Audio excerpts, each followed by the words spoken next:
I have a few questions to Secretary Recto, and this topic was asked by no less than two senators earlier, and this is on the topic of national debt.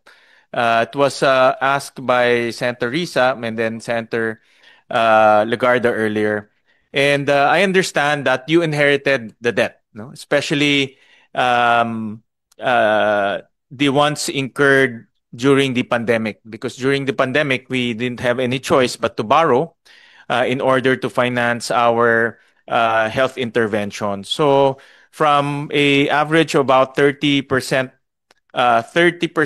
debt to GDP, it went up to about 60% to 70% GDP during the pandemic times, and it remained at 60% debt to GDP from then on.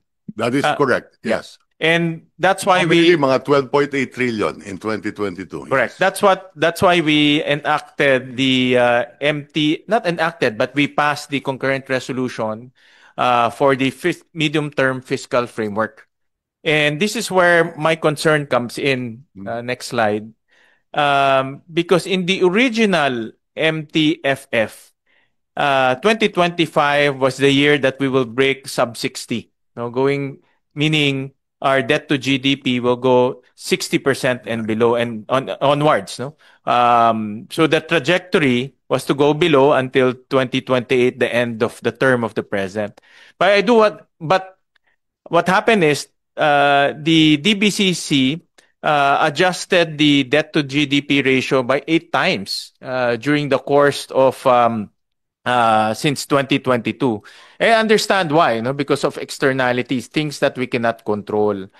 And because of our debt accumulation, next slide, each Filipino now owes about 142,000. No?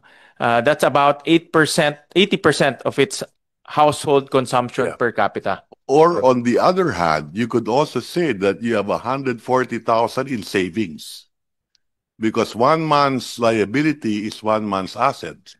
Correct.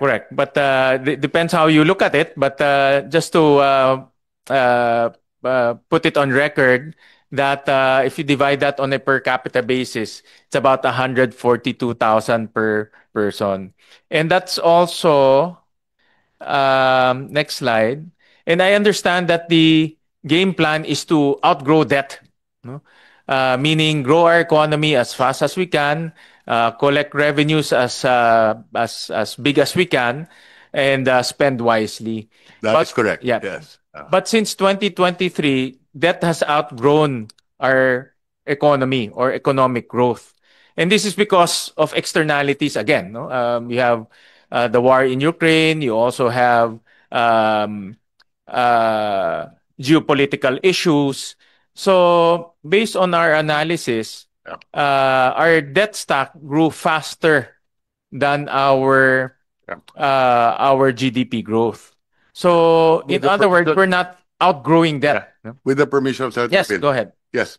As I did mention, in 2022, the debt to GDP was 62.1. And if we are 61.8, then we're essentially just flat. So it's not increasing. It's not also totally decreasing, but medyo flat lang, or a slight decrease from 62.1 when we inherited it. No? Now, having said that, with your permission, you had the first slide earlier from the original MTFF. This did not take into consideration at that time the Russia-Ukraine war. Now, assuming we were to follow the first slide earlier, could we have that in the... We flashed yes. slide 12. Okay.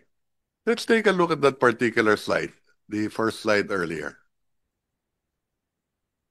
There, this one. Okay.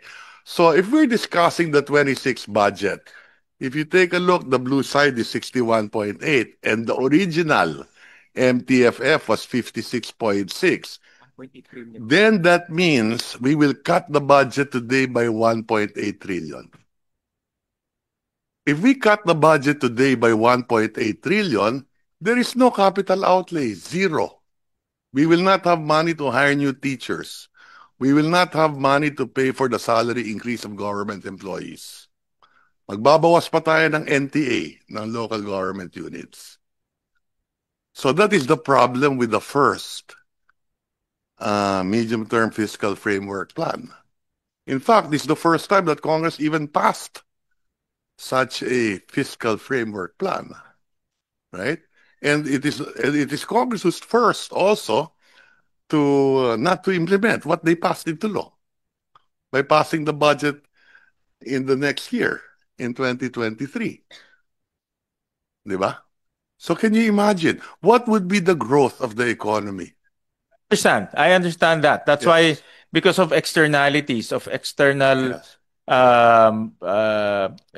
because of the situations that we cannot control, you have to adjust. But what I'm That is saying here is because we passed that concurrent resolution to have that roadmap, Yes. but that roadmap was moved 8 times, and therefore the target debt to GDP was not met. But I understand that there are things that we cannot control. That no? is correct. Right. That is. So, but that accumulation of debt, as Yes. on slide 15, Yes. is now being felt in our expenditure. No? Because almost Yeah. 14% of our expenditure goes to interest payments, no, That because is of correct. the accumulation of that. Yeah. And that was breached. It went double-digit figures after 2022. Yes. So in other words, we're now paying for more interest or higher interest payments instead of spending Yeah. for our needs. And that is why we want the deficit to go down over a period of time, so that we can bring these numbers down again. Correct. So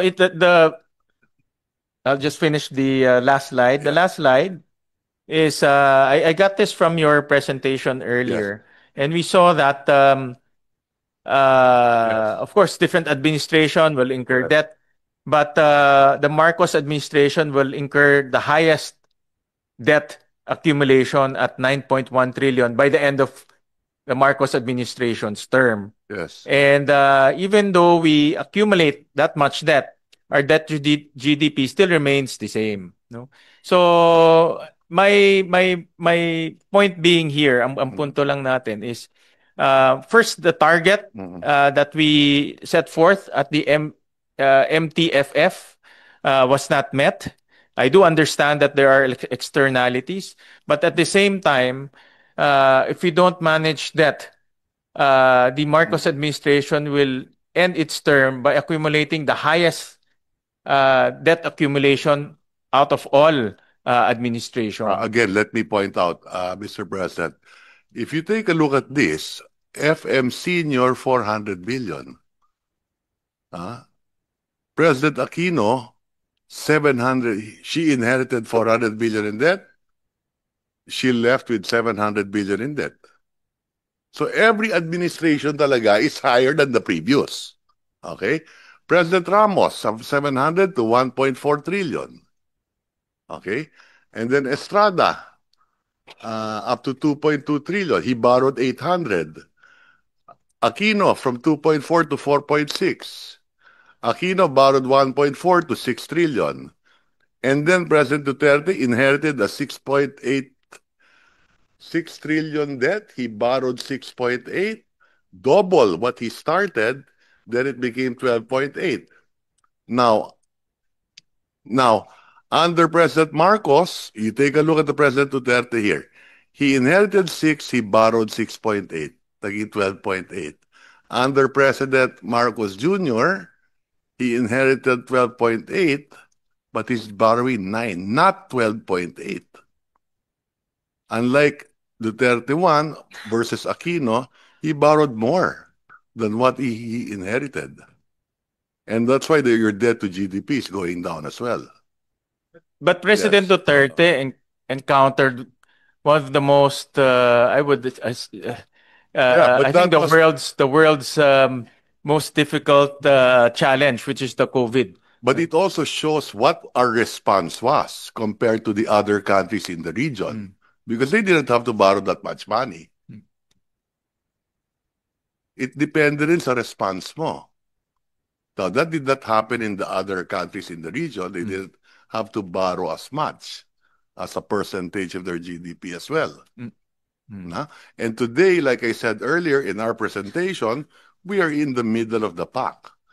Now, the debt to GDP is not the entire story. There's another metrics.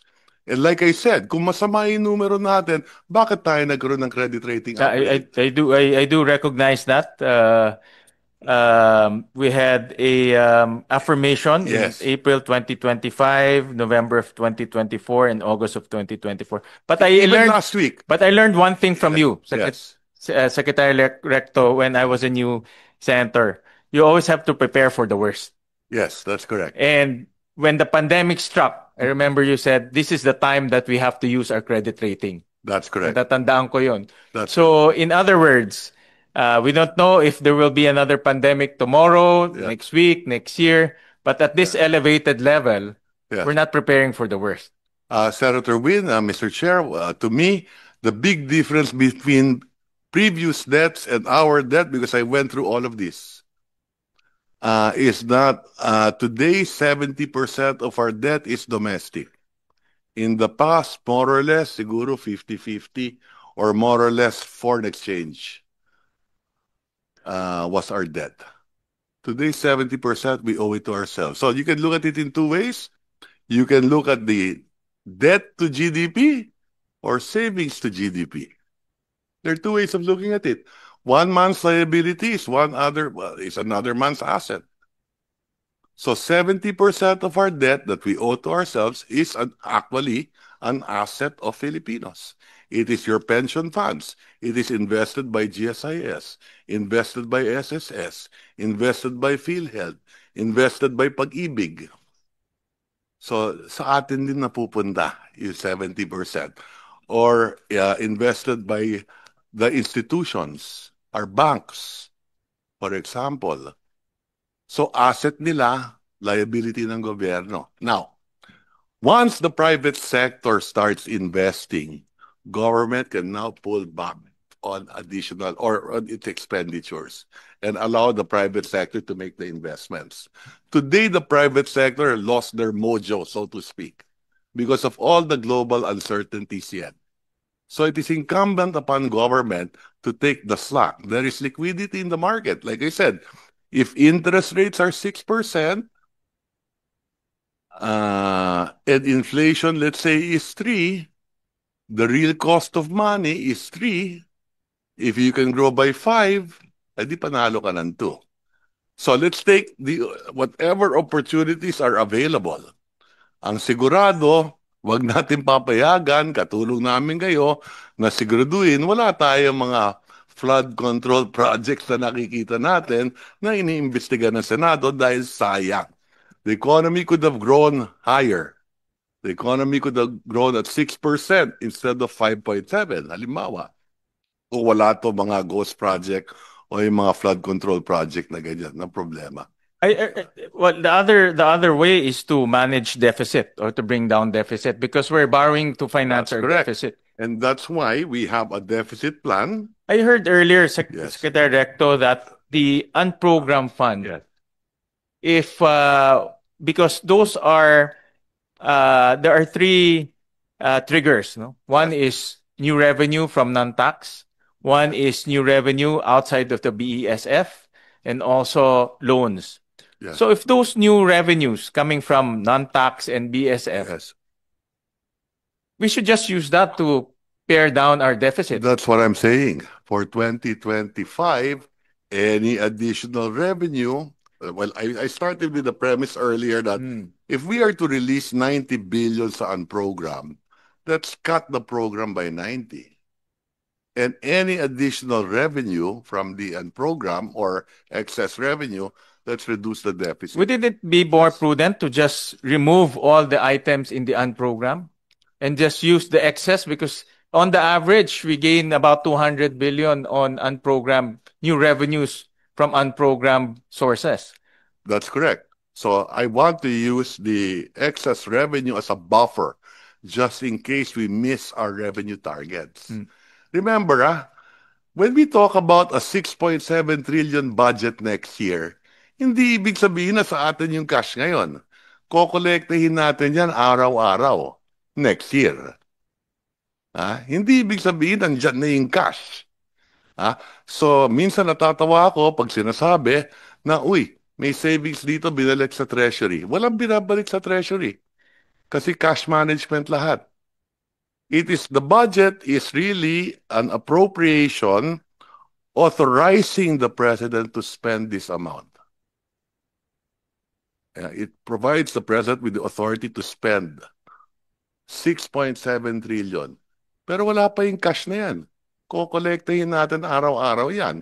And if we make a mistake in collecting it, if the economy doesn't grow at 6%, grows at 4%, naturally your revenues will fall as well. Right? So kailangan kung ano yung makolekta lang natin, yun lang din natin ang dapat gastusin. Kung hindi, uutang ka. If we don't have the unprogrammed appropriations and Yes. just use Yes. that excess revenue, how much is that?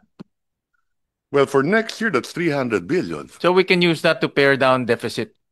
We can use that to reduce the deficit by 1%. Yes. Correct. That's So wouldn't it be more prudent if we don't have those I am one with you. unprogrammed appropriations? I am one with you. Just lipat na lang natin sa program para we use that to cover deficit and then I agree reduce. totally. Nagdadagdag borrowing. sa program, Kongreso eh. We'll take In a the look at last that. 2 years, kayo nagdadagdag, hindi naman. We'll take a look at